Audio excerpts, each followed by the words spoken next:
আপনি যদি অতিরিক্ত ইন্টারনেট ব্যবহার করে থাকেন অথবা আপনার ফোন বেশি ব্যবহার করে থাকেন, তাহলে আপনি ফোনে যা কিছু করেন না কেন সব কিছুই আপনার ফোনের ব্যাকগ্রাউন্ডে লিস্ট আকারে জমা থাকে।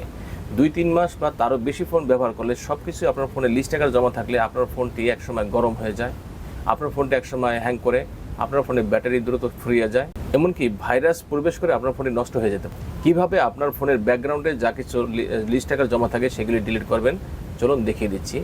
আপনি এই ভিডিওটি শেয়ার দিয়ে অন্যদের দেখার সুযোগ করে দিতে পারেন, এমনকি ভিডিওটি হারিয়ে ফেলতে না চাইলে টাইমলাইনে শেয়ার দিয়ে রাখুন এবং অন্যদের দেখার সুযোগ করে দিন। পাশাপাশি এরকম গুরুত্বপূর্ণ ভিডিও পেতে চাইলে এই পেজটিকে ফলো দিয়ে সঙ্গেই থাকুন। চলুন কিভাবে কাজটি করবেন দেখিয়ে দিচ্ছি।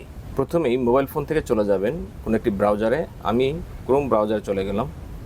এই ক্রোম ব্রাউজারে টাচ করে দিবেন। ক্রোম ব্রাউজারে টাচ করে দিয়ে সার্চ অপশন লিখবেন মাই অ্যাক্টিভিটি। মাই অ্যাক্টিভিটি লিখে প্রথমে মাই অ্যাক্টিভিটি আসবে, সেখানে টাচ করে দিবেন। সেখানে টাচ করে দিলে এমন একটি অপশন আসবে, সেই অপশনে টাচ করে দিবেন। এখানে টাচ করে দিলে দেখতে পাবেন আপনার ফোনে এখানে ভেরিফাই চাচ্ছে, আপনি এখান থেকে ভেরিফাই করে দিবেন। আমি ফিঙ্গার দিয়ে ভেরিফাই করে নিচ্ছি। করার পর দেখবেন আপনার ফোনের নিচে দেখবেন আপনি যা যা ব্যবহার করছেন বা আপনি যে সকল ওয়েবসাইট, যে সকল লিঙ্কে ব্যবহার করছেন সব কিছু এখানে রানিং আছে। দেখুন এই যেভাবে রানিং আছে। আপনি যদি মাসের পর মাস ব্যবহার করে থাকেন আর এগুলো ডিলিট না করে থাকেন, তাহলে সবগুলি আপনার ফোনের ব্যাকগ্রাউন্ডে এভাবে রানিং থাকবে। চলুন কীভাবে ডিলিট করবেন দেখিয়ে দিচ্ছি। এগুলো ডিলিট করার জন্য আপনি প্রথমেই এই যে দেখতে পাচ্ছেন একটি ডিলিট অপশন, এই ডিলিট অপশন একটা টাচ করে দিবেন।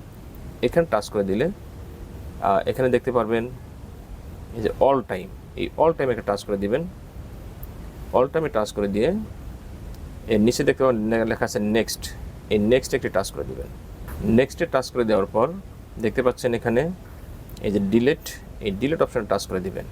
ডিলিট অপশান টাচ করে দেওয়ার পর এখানে লেখা আছে গট ইট, এই গট ইটে টাচ করে দেওয়ার পর আপনার এখানে যা কিছু ছিল এরপরে সব কিছু কিন্তু এখান থেকে ডিলিট হয়ে গেছে, একদম ক্লিয়ার পরিষ্কার হয়ে গেল। আপনার ফোনটি সুপার ফাস্ট হয়ে যাবে, ভালো চলবে। ধন্যবাদ।